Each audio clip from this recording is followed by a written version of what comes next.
pagkakabit ng tansi sa bala. May mga butas siya yun dyan. Kailangan lolusot siya.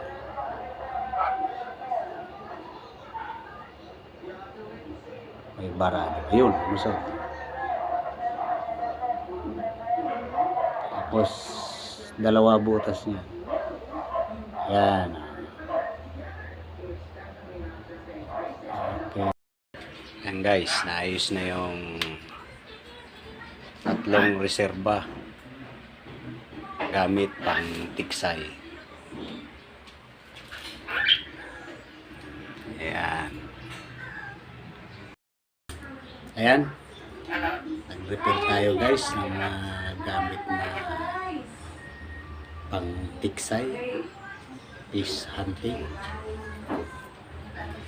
Isang araw pag kalmado ang hangin guys, maniniksay tayo.